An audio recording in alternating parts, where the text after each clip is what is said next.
Now let us look at what is design of experiments and how it is helping improve rigour and efficiency in T&E, much more than the simple process demonstrated so far. What is design of experiments? It's a term that originated from the work of Fisher in the 1920s, who was one of the founders of statistics.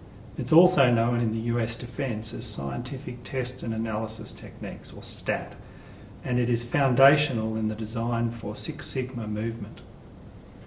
Developed over the 20th century in agriculture by Fisher and Yates, cotton and wool industries, chemical industries, and the Japanese manufacturing, in particular Taguchi.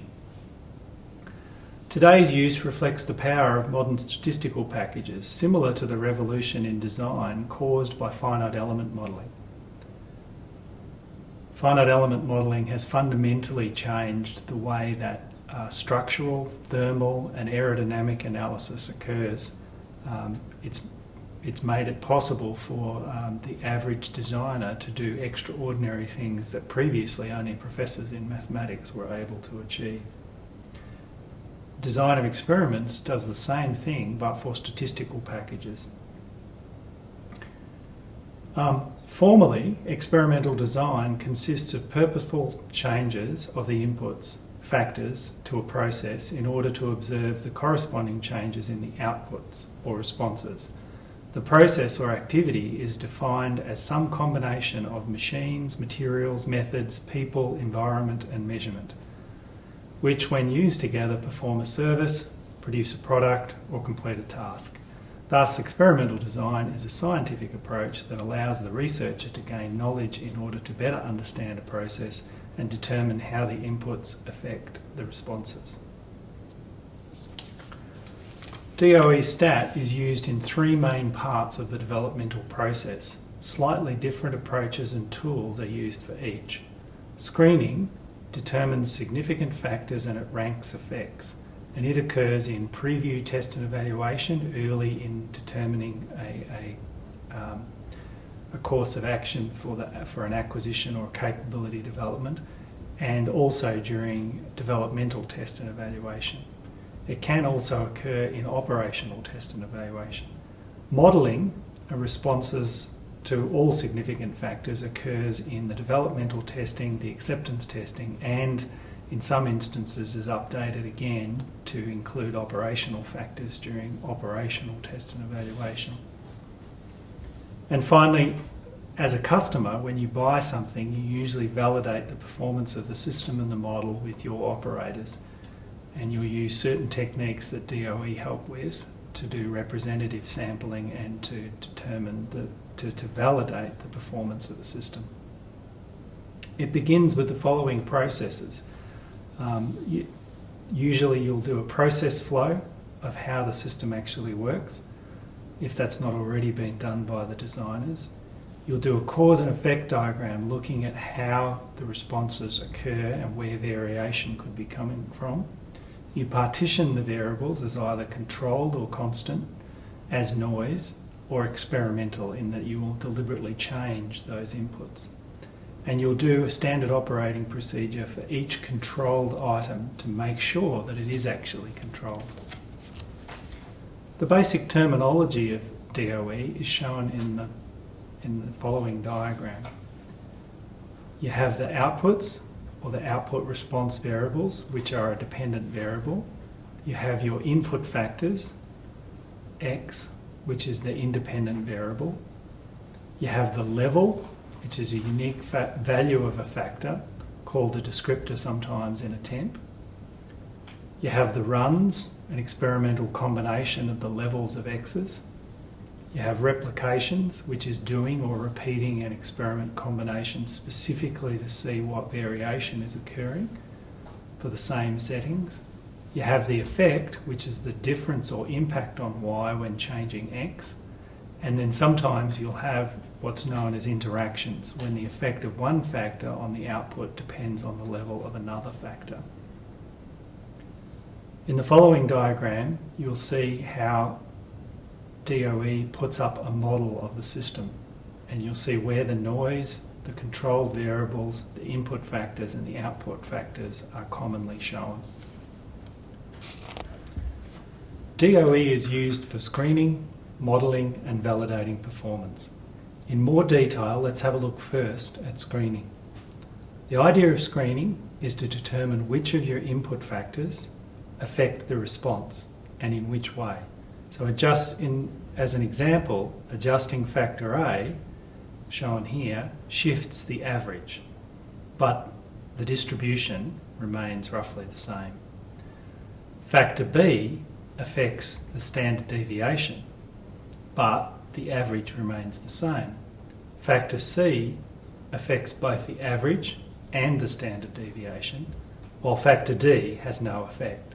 So the idea of screening, particularly for multiple factors, including potentially large numbers of operational factors that might be significant, the idea is to determine which of them are and whether they are affecting the average, the standard deviation, or both, or not having any effect.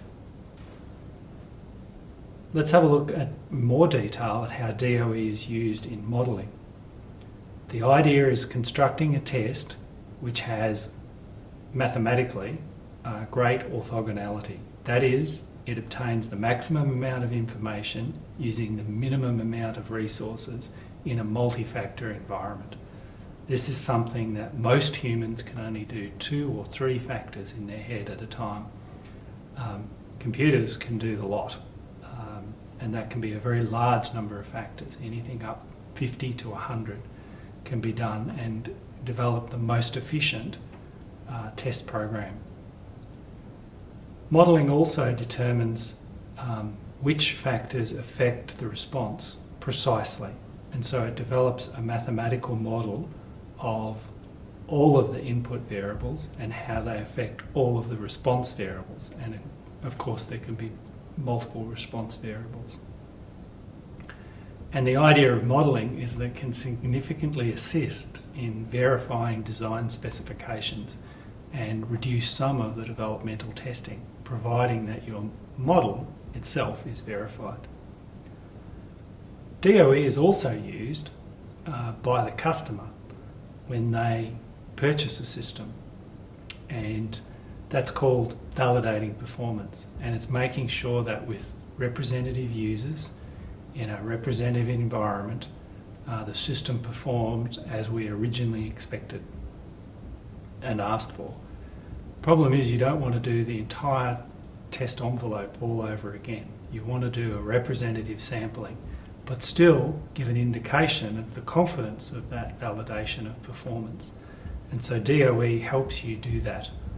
It does a lot of work on making sure that historical test data, so earlier uses by other operators or even the developmental testing, that is all historical data. How valid is that?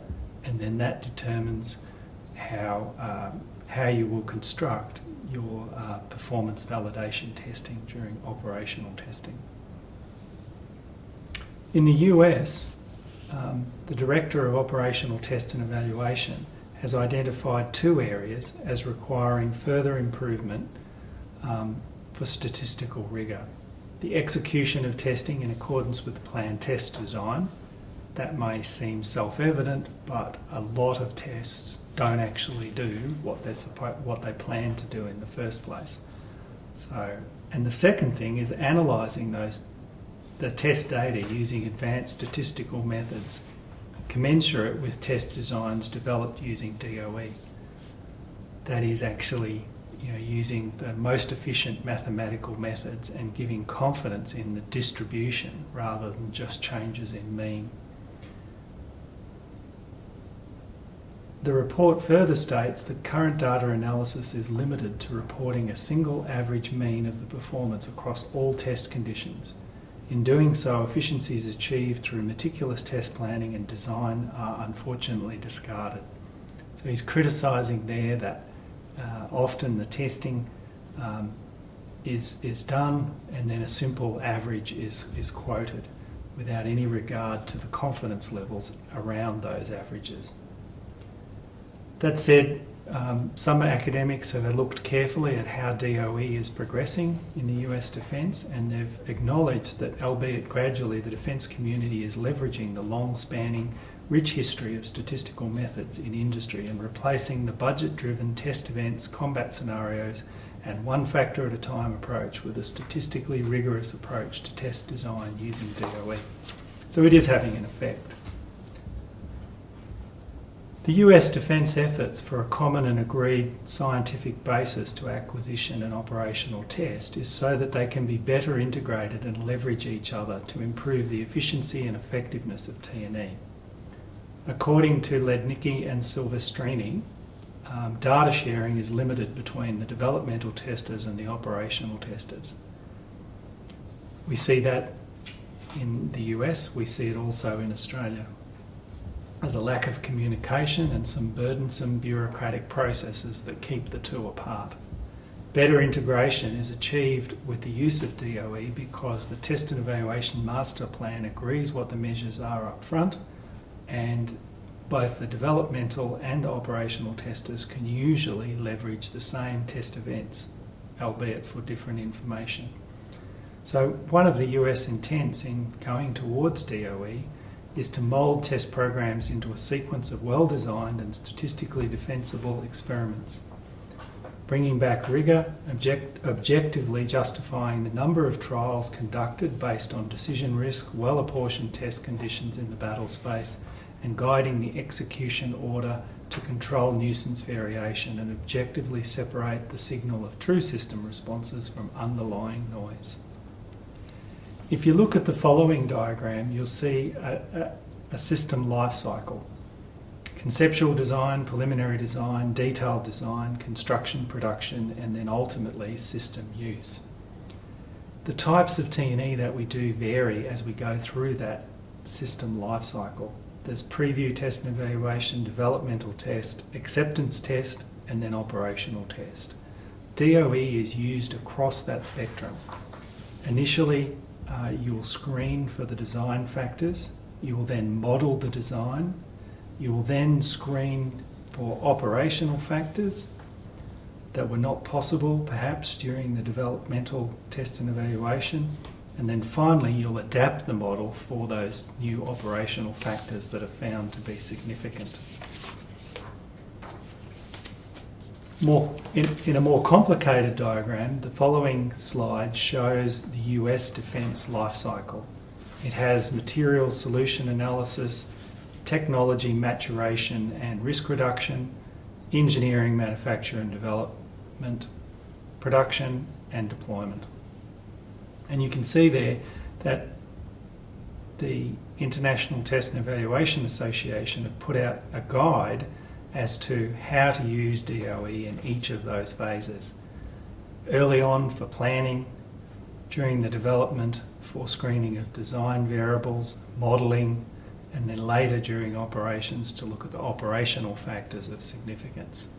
It's just a larger explanation in more detail about how the US undertakes it, and I encourage you to read the additional readings by Murphy from the ITEA magazine. So we see that DOE is in widespread prescribed use in the US. Why are they doing that in a project management sense as opposed to systems engineering sense? The following triangle shows what a project manager has to do. They have to balance cost, schedule and capability. If they have the cost measured in a budget, they have the schedule measured in something like Gantt charts, and the capability has been carefully broken down into test and evaluation metrics, then DOE brings statistical rigour to these T&E measures, much the same as we do with accounting and scheduling methods.